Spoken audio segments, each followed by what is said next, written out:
Peter Costello was critical because he said there was just no economic agenda. Is that fair?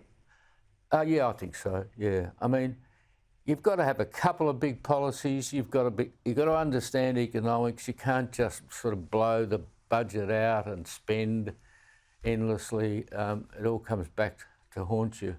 So yeah, I think economics is key. If you don't understand economics, then you're probably not going to be a winner. What about this whole fight that inevitably happens, you know, oh, they were too far to the left, the Libs, too not far enough to the right. If you look around at all the state oppositions, every time we've had a left-wing agenda, we've tried to cuddle up to Labor, we're almost in permanent opposition. Yeah. What do you make of this carry-on at the moment? It's a very lazy media line. Any fool can write an article about someone wants to go left, some don't. That's complete nonsense. I mean, the reality is people want good policy. It's not a left or right thing. Some people can deliver it. I mean, there are Labor premiers who can deliver it. So I just don't waste my time thinking in terms of left and right anymore. What about, you know, the insights you've had now in your time as a steward of the New South Wales Liberal Party? I know you've had a history in the Victorian Liberal Party.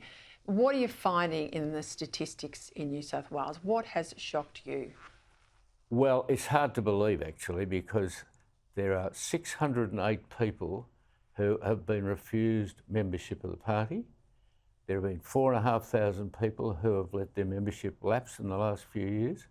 No new branches have been created since 2016.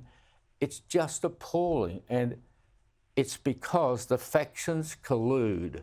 Factions are okay. You're always going to have left and right, progressives, moderates, conservatives, whatever. As Howard said, broad church. But when they get together and exclude people, you know, Mother Teresa turns up and says she's available. I'd say, sorry, you're not in the right faction. And that's so people at home can follow. That's because those there have already carved up the spoils. Yes. And even though they hate each other factionally, yes, they know exactly where they are. They've got the position to suit themselves. They don't want talent. They don't want new numbers to come in. They don't want people to come in that they can't control.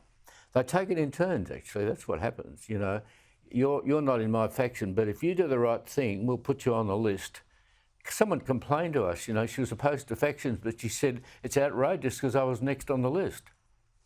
So it's not about talent at all. It's about payoffs and trading. And it's very unhealthy. It's you can't possibly say that New South Wales can get back into sensible government. I mean, the catalyst was the local government fiasco when almost 150 candidates weren't selected, but that was the last straw. This has been around for years in New South Wales. That's why the federal executive unanimously said on 2 occasions, we must have intervention. And they said to us, you must fix the problem. And that involves writing a new constitution, and we're in the process of doing that right now. And is that how you fix it? You have a new constitution. Surely you've got to have a clean out across the board of factional warlords. Well, yeah, I wouldn't focus on the warlords. I'd focus on giving ordinary members access rights. So instead of being more say. Yes, instead of being knocked back by the branch president, who's in on the deal, the fix, you allow the application to go through. And then if people have a genuine objection, they can lodge that with a panel.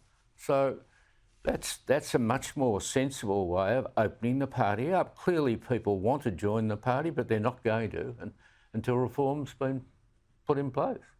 Well, it'll be something I know we're going to talk about a lot, Richard, but if you can get it right in New South Wales, maybe other states will follow. I don't think other states need it fundamentally. You know, they've got to get things right. You think this is the worst? But they don't need reform in the way that New South Wales needs. New South Wales is rotten on the inside. I wouldn't say that about any other state. Wow. I mean, WA, you know, I've only got a handful. It's going to be very difficult to make a comeback there. South Australia is just as bad, I think.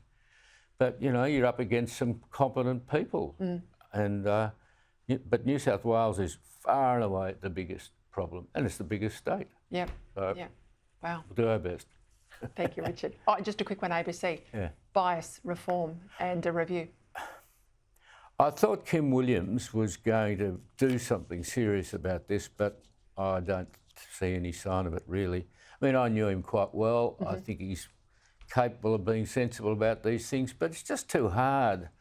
you know, if he tries to do something like this, they can all leak on him. The staff-appointed director goes mad, you know. So I'm never... And they just keep losing audience share. Yeah, the only way you do it is in terms of the money. You have to attach conditions to the money they get. Yeah.